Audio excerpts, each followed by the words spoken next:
C'est dans ce contexte qu'il faut veiller à comprendre que lorsque yusalluna qu'on dit, dans le terme inna Allah wa malaikatu yusalluna ala nabi, ce qui ne comprend pas croire que les gens sont les premiers à avoir prié sur le prophète. Non, non, appuyer sur le prophète. Non, jamais. Parce qu'il y a le waw wasl. Ça veut dire entre inna Allah, certes Dieu. Wa malaikatu, et ces anges. Yusalluna ala nabi, prient sur le prophète. Donc, prier sur le prophète ne signifie pas qu'il y a un début à ça. Puisque Dieu a toujours été. Donc, si Dieu, lui, qui a dit vous ne me connaissez pas, vous voulez me connaître, allez voir le prophète. Intéressez-vous à lui. Or, le prophète qui est, il est à la fois le mulk et le malakout, l'apparence, etc. Toutes les galaxies que vous voyez, wallahi, toutes les étoiles, tous les comètes, les êtres qui sont jusqu'à H partout. Dieu a créé Qalam, il a créé l'Arche Mahfouz, il a créé Kursi, le piédestal, ensuite il a créé Arche, le trône. Si tu prends toutes les galaxies, même du monde invisible, même au-delà de ce que nous avons, la masse noire, qu'on ne découvrira jamais, mais que de ça connaissent. Mais d'un connaissement extatique, plein de merveilles, que la langue ne saurait expliciter par une filamentation de termes, de nombres et de lettres. C'est dans ça qu'il faut voir. Donc, Dieu dit, un soufi dit, attention, wa malaikatu, et ses anges prient sur le prophète. Ça veut dire que Dieu, lui, il n'y a pas de cordon ombilical entre Dieu et le prophète. Le prophète est le livre de Dieu. Le prophète est le miroir de la divinité. Le prophète est le secret de Dieu. Il est sa sentence et sa loi. Donc, on dirait que Dieu est Ahad. On aurait dû dire que Dieu est Ahad. On a dit que Dieu est Ahad. On dit que Dieu est Ahad. Ça veut dire l'un sans commencement ni fin. Donc, son unité est tellement parfaite qu'elle est singularité. Al-Fardaniya. Sa Fardaniya est tellement vraie qu'elle est Wahdaniya au niveau du monde des contingents, etc. Parce qu'il est l'unique. Car entre Ahad et Wahid, il faut faire très attention. Lorsque Dieu dit Qul huwa Allahu Ahad dans la sourate Ikhlas, il dit Qul au prophète. Toi qui es le Qaf et le Lam. Toi qui es le Qaf. Ça veut dire quoi? Je t'ai dit Min Qafi ila Qaf. Ça veut dire que donc, ô prophète, toi qui es l'insan al-azal, qui est l'Adam célestial, qui est l'esprit célestial, qui est l'esprit parfait, tu es Ahmad, ça veut dire que tu es ma manifestation, et tu es Muhammad, donc tu es ma création. Je suis Ahad, l'un. Je suis Wahid, l'unique. Ahad est un nom qui se conforme à Huwa. Aucune relation avec la création. Wahid est un nom qui se conforme avec Allah. Pourquoi? Ahad est un nom de contemplation.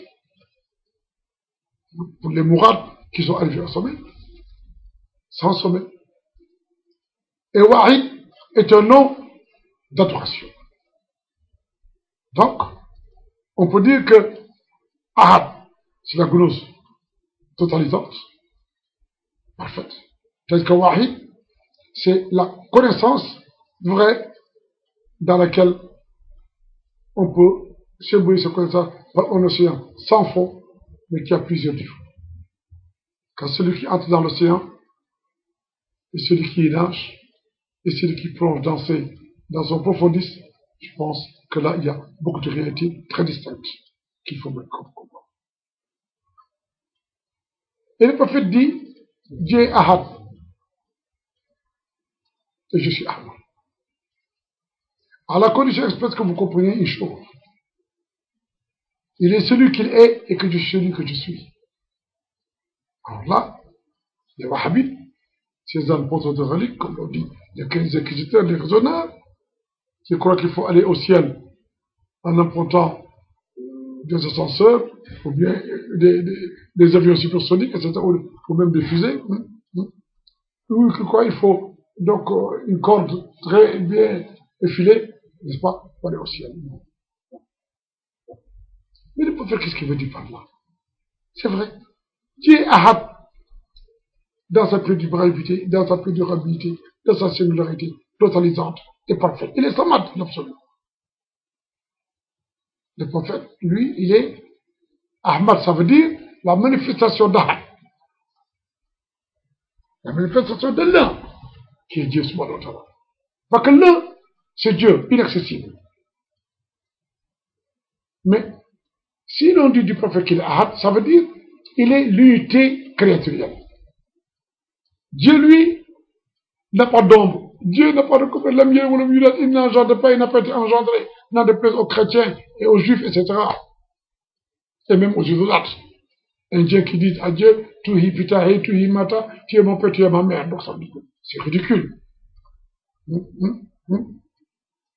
Dieu n'engendre pas, il n'a pas été engendré non plus. Et dans ça, si l'on déduit le mime d'Ahmad, il reste Ahad.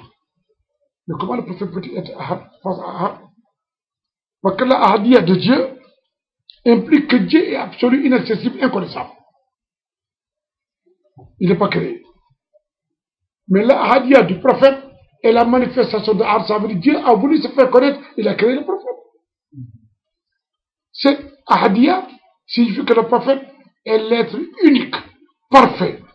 Allahu Akbar. L'être unique, parfait dans sa singularité adorative et contemplative. Il est celui qui ne ressemble à rien et rien à sa ressemblance, c'est-à-dire que Dieu aussi ne ressemble à rien et rien à sa ressemblance par Ahad. Mais le prophète aussi ne ressemble à rien parce que l'on dit Muhammadun basharun la kal bashar wal wakal yaqutu bayna al-hajab.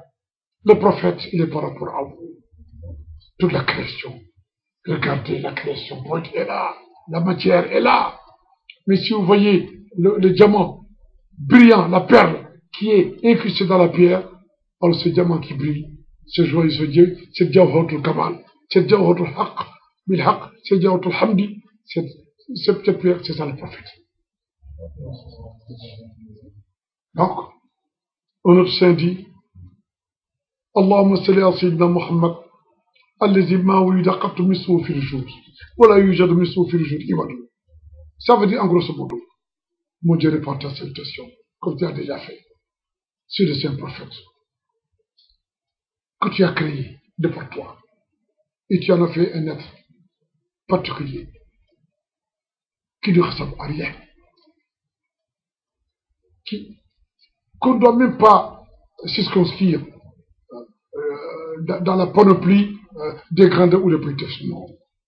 Ce prophète est né, c'est vrai, mais il est apparu. Sa naissance doit être un apparaître. Mais il fut. Il sera toujours, parce que le prophète, c'est la pérennité vraie de l'amour divin. Et de la miséricorde divine. Parce que Dieu a fait de lui, et il dit, ce prophète, même s'il a un père et une mère, dans le jargon populaire, on n'enfantera plus un être comme ça. Voilà un jour de mission au fur et à mesure. Il va donner, on ne verra plus un prophète comme ça. Parce que le prophète est à la fois la prophétie et le prophète. Le messager et la messagerie. La connaissance et le connaissant. L'amour et l'amoureux. Le vrai et la véridicité. Le bon et la bonté. La grandeur et le grandissime. Le juste et la justice. Le pondéré et la pondérance. L'unique et l'unicité. Le prophète, sallallahu alayhi wa sallam, est extraordinaire. Donc dans ça, Inallah wa malaikatu, le waouh, si les gens disent, bon, donc les anges, Dieu a ordonné aux anges de prier sur le prophète, c'est vrai. Mais prier, c'est pas la prière canonique, non. Ce terme, si on le développe, on se rend compte même, si l'on se réfère au Coran, que dans la création, au début, lorsque Dieu a dit aux anges, je vais créer un être, et qui sera mon khalife sur terre. Ça veut dire, je vais mettre en lui le dépôt de la connaissance et de l'amour. Je vais essayer de créer une filamentation terrible, une obligation de vertu, de réalité. Il sera l'être en qui j'ai déposé ma science, mon amour, etc. C'est pourquoi le prophète est à la fois Ahd et Wa'ad. Il est à la fois Ahd, le pacte, et Wa'ad, la promesse. C'est donc lorsque Dieu a annoncé aux anges qu'il va créer un être qui sera le meilleur des êtres créés, Satan, lui, n'avait pas été témoin de ça. Parce que c'est un djinn. Et lorsque donc Dieu lui a caché la lumière mohammedienne, il n'a pas vu la lumière du prophète. Il n'a vu que la terre. Dieu a créé l'être humain. Il n'a vu que la terre. C'est une grosse masse de terre qui était là. Il a plu pendant 40 jours sur cette terre.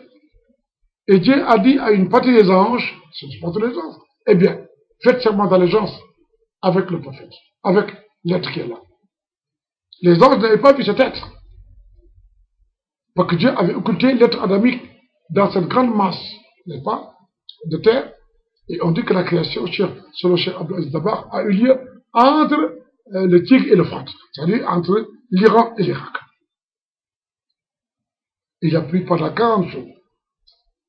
Donc les anges qui ont pris sur le prophète, ce sont les gens qui ont participé à la formation du corpus adamique et à l'élévation de cet être adamique au paradis. Et l'on dit qu'il a plu pendant 40 jours sur cette grande masse.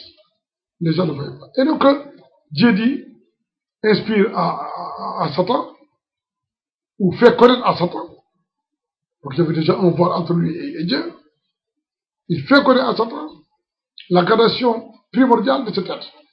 Donc Satan croyait que c'était lui, en fait, qui était l'être promu, l'être le meilleur des êtres de la création. Parce que tu sais, le terme était dans l'œil morphose. Donc, il lisait l'œil morphose. Mais Dieu lui avait montré une phase. C'est la phase où Dieu dit c'est la phase en fait, dialectique où tout change. Il lit ça et Dieu dit cette institution, c'est un péché. Il se contente de ça. Et chaque fois, c'était un djinn parmi les anges. Et il était obséquieux dans son adoration, partout, il faisait des invocations, etc. Parce qu'il croyait au fond de lui-même que cette tête-là, c'était lui. Mais lorsqu'il a vu que Dieu a mis une grande bande de terre, de clémentes, il n'a pas su ce qu'il était dedans. Dieu qui est son créateur lui dit, eh bien, Satan, il dit oui, il dit alors,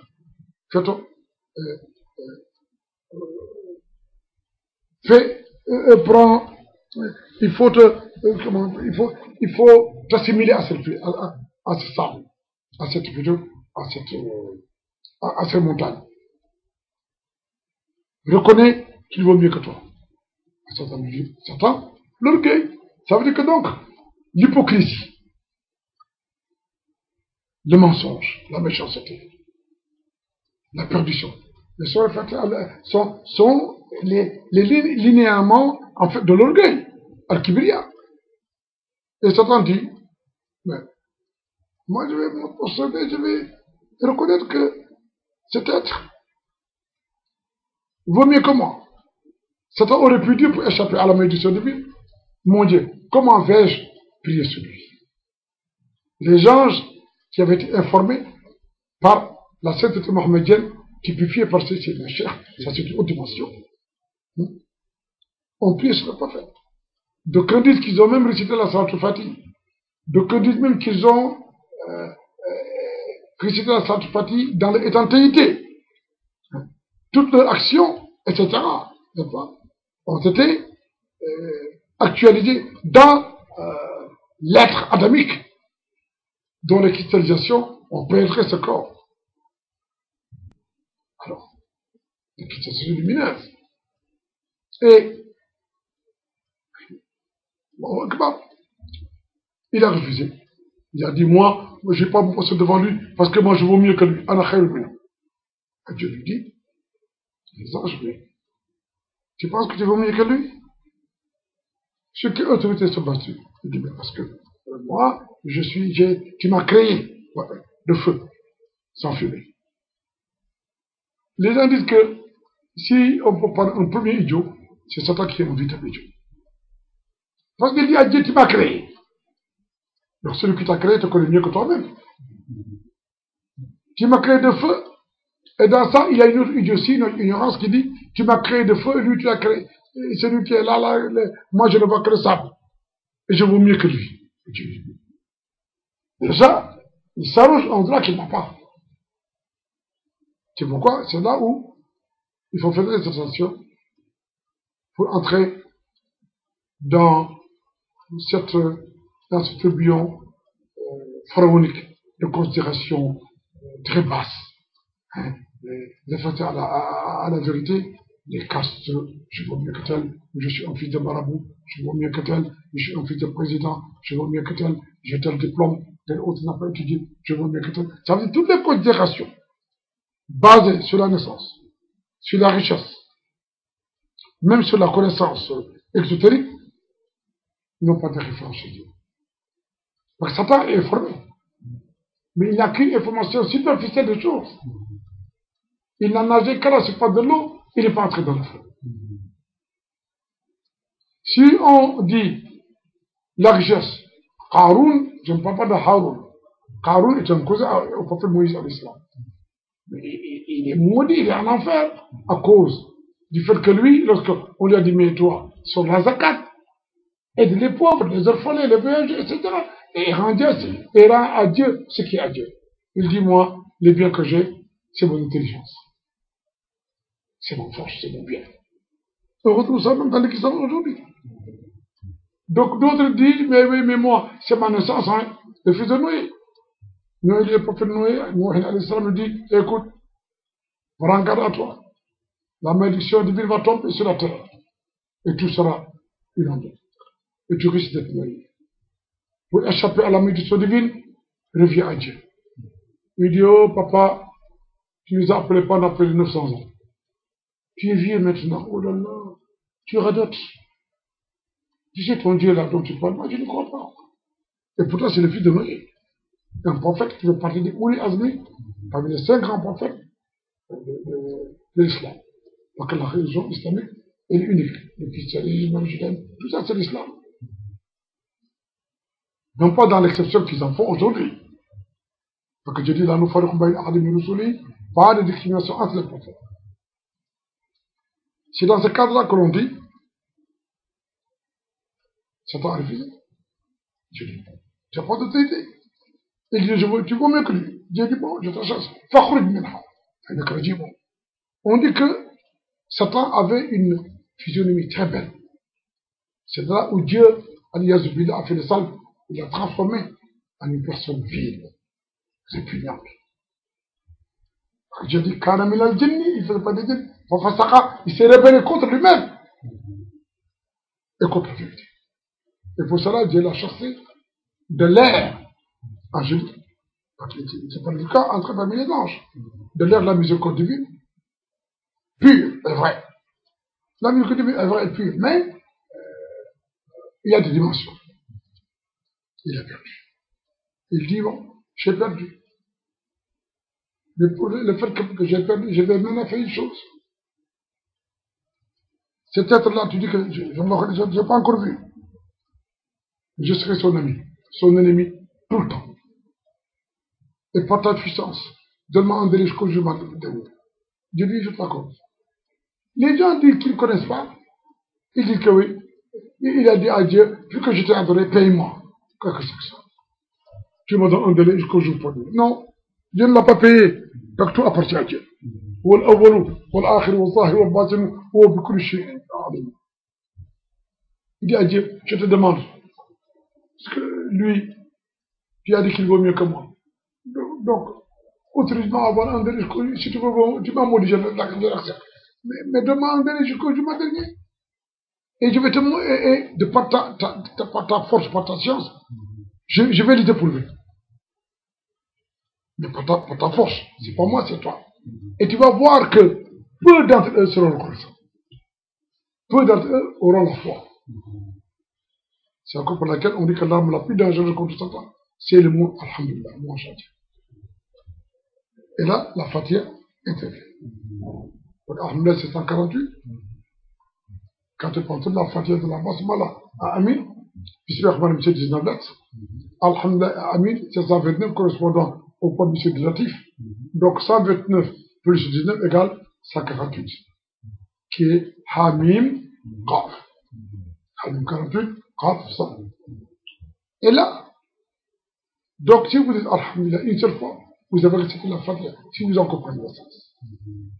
C'est pour que le prophète dit Abdalou doit Alhamdulillah. La meilleure des formes de loi, c'est Alhamdulillah. Donc Amla est l'hymne paradis, c'est un hymne du paradis. Mais Dieu l'a octroyé d'abord dans ce monde-ci. Et la Fatiha, le premier verset de la Fatiha après la Basmala, c'est Alhamdulillah. Gloire à Dieu, Seigneur de nous. Et nous, ce que nous avons besoin de là. Et le nom Alhamdulillah, c'est un des noms du prophète, c'est même une pierre sur le prophète, en toute vérité. Mais revenons à ce que je disais. Dans le mot Qul, le qaf de Qul, le prophète est le Qul Bouroujout. Il est le centre. Et le secret de l'existence dont il est l'essence. Le lam, il est également le lutf, la compassion, la suite divine, qui s'est référencée à la rahma, la miséricorde. Parce que Dieu a dit du prophète, Oma arsanak ila, rahmatan li alamin, nous t'avons envoyé comme étant une miséricorde pour tout ce que nous avons créé. Il y a d'autres maintenant qui disent, bon, inna Allah wa malaikatu yusalluna ala nabi, mais si Dieu, les anges ont prié bien avant l'être humain sur le prophète. Mais sur quel prophète ils ont prié? Est-ce qu'ils ont prié sur le prophète en tant que corps? Ou bien est-ce qu'ils ont prié sur le prophète en tant qu'esprit? On dit attention, les anges ont été voilés à l'ensemble des noms attribués divins dans le cœur de l'homme. C'est pourquoi ce waouh-là, qui est une conjonction de coordination entre la réalité divine et la réalité créative, ce waouh est une réalité. Ce waouh est sapiensal. Ce waouh c'est la gnose mohammedienne. Ce waouh c'est réellement la sainteté mohammedienne. Donc tout prophète est saint, mais tout saint n'est pas prophète. Mais tout saint également, quand même, est l'héritier d'un prophète. Pour la sagesse, etc. Donc on dit, lorsqu'Adi a dit aux anges, je vais créer un être, les gens lui ont dit, mais tiens, ça t'a créé avant l'être humain, les djinns. Donc les djinns ont été créés avant les êtres humains. Pas avant l'être humain, avant les êtres humains.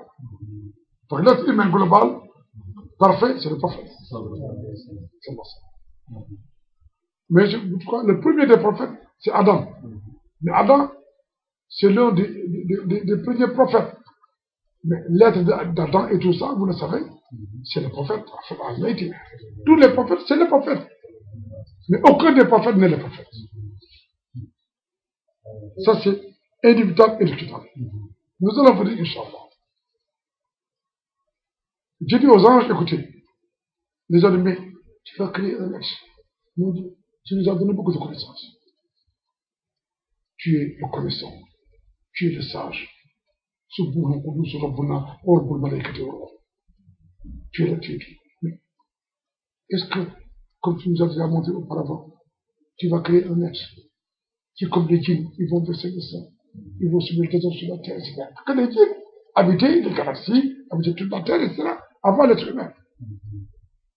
Dieu leur dit, je sais ce que vous savez pas. Il leur dit, il leur montre qu'ils sont très limités. par rapport aux humains. Et là, on dit que Dieu appelle Adam. Mais ce n'est pas l'Adam en tant que corps. Il appelle l'esprit adamique qui est le prophète. Et de cet esprit-là, il y a la sainteté. Parce que la sainteté, en fait, est éducationnelle. La prophétie est gradation. La sainteté est un perpétuel mouvement. Et la prophétie, toujours en pleine attraction vers. C'est-à-dire que la sainteté est en plein développement continu du dedans. Donc, circonfusionnellement, la sainteté est circonfusionnelle, c'est-à-dire que la prophétie est alifique. Vous comprenez ce que je veux dire? Donc là, vous avez. Est-ce que vous comprenez ce que je veux dire? Alors, dans ça, je dis aux enfants, maintenant, Dieu, embryonnairement, mais tout, il présente à toute la création. Il prend les éléments embryonnaires de la création. Il dit aux enfants, allez-y, informez-vous de ce qui est là. Si vous savez vraiment. Voilà. Vous avez amusé un examen. Les gens le bien. Nous ne savons pas. Tu nous as montré les principes de la connaissance, mais tu les as occultés. Nous ne savons que ce que tu nous as révélé. Et l'on dit, en ce moment-là, le esprit mohammedien sur la zone, dans la secte de Mohammedien, car c'est Tidjani, est prophète parmi les saints, ou il a prophétisé parmi les saints, il est la sainteté parmi les prophètes. Est-ce que vous comprenez? Alors c'est de là, il dit à Adam, eh bien, cite-moi ce qui est là. Et Adam, récite tout, les gens disent vraiment, c'était supérieur à nous acceptons. Ça veut dire, c'est encore pour laquelle chaque être humain a 70 000 anges qui le contrôlent. Et nous avons en permanence 4 anges ici. 2 en permanence, celui de droite, nos actions, nos bienfaits, celui de gauche, nos défauts et nos vices. Les 2 autres qui sont là, c'est la permutation, c'est-à-dire que celui de droite et de gauche, à chaque astre, à chaque heure, qui est l'heure divine, l'asr, il est insan de fiqh. Oh mon Dieu, je parle l'heure de asr. Chaque être humain, s'il est sauvé par Dieu, est dans un risque de perdition ou de karma. Il réside en moi. C'est que les anges amènent les dossiers qui sont constatés par le prophète, qui sont constatés par Cheikh Tidjani, signés par le prophète.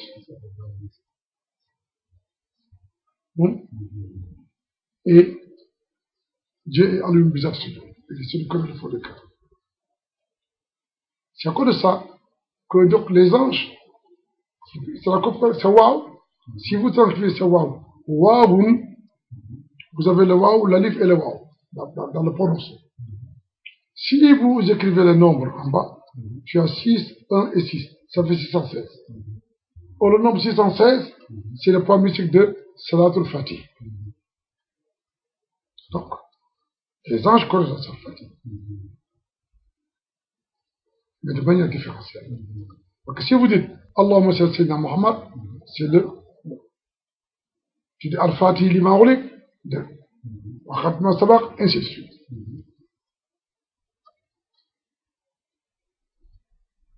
Et dans ça,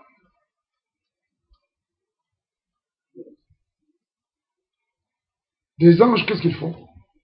Ils puissent, c'est comme, imagine-toi, ils puissent sans c'est dans l'univers mohammedien. Le Coran, les dons, les mêmes, etc. Au profit de la création.